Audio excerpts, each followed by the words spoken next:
Diacritique, the channel of philosophy and difference. The Riddle of Justice in a Fading City.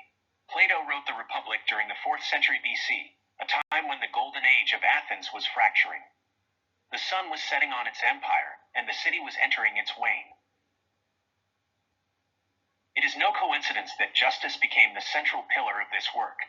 The question of what is just only truly arises when a profound sense of injustice pervades a society.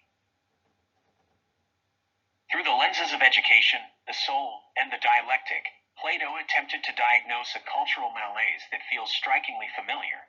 How does a society sustain itself when its foundations begin to crumble? The Philosopher-King, a noble impossibility. One of Plato's most provocative claims is the necessity of the Philosopher-King. He argued that for a city to be rooted in justice, political power and philosophical wisdom must merge. Yet, history shows us this has almost never been achieved. Is this simply due to the evil will of men, seeing the good but choosing the bad?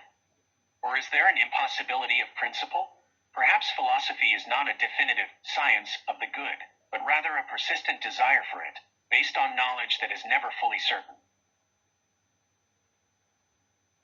While the allegory of the cave offers an optimistic methodology for reaching the light, the reality of the throne remains much darker. Athens' swan song, a melancholy reality. Despite its grand theories, the Republic is ultimately Athens' swan song, its most beautiful song, but also its funeral dirge. Plato was more in tune with the harsh reality of his time than he often gets credit for. Beneath the layers of dialogue lies a deep melancholy. He realized that the peak had passed. He wasn't just dreaming of a utopia. He was witnessing the twilight of a civilization he loved, and that grief colors every page of his political architecture. The cycle of decay, from democracy to tyranny. The most haunting part of Plato's work, particularly for us today, is his theory of political decadence in books 8 and X. He describes an inevitable cycle. The perfect city decays into timocracy, honor, then oligarchy, wealth, and eventually into democracy. But for Plato, democracy, driven by a lack of culture and unrestrained impulse, inevitably paves the way for tyranny.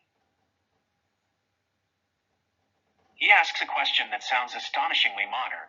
How does the tyrannical man Arta rise out of the democratic man? He traces the logical, necessary links between absolute freedom and the eventual rise of a master. A masked melancholy. Ultimately, the Republic suggests that even the most perfect political origin is fated to succumb to corruption. It is a work of profound melancholy, though one carefully masked by the rigor of logic and dialectic. Plato leaves us with a painful, yet essential question about the lifespan of our own institutions. Before we go, I want to hear from you. Do you believe Plato's cycle is an inescapable law of history, or can a modern democracy break the chain that leads to tyranny? Let's discuss it in the comments. If this exploration of Plato helped you see the Republic in a new light, please subscribe to the channel and hit the bell icon. It's a simple gesture, but it truly supports Diacritique in bringing philosophy and difference to the forefront. Thank you for watching, and I'll see you in the next video.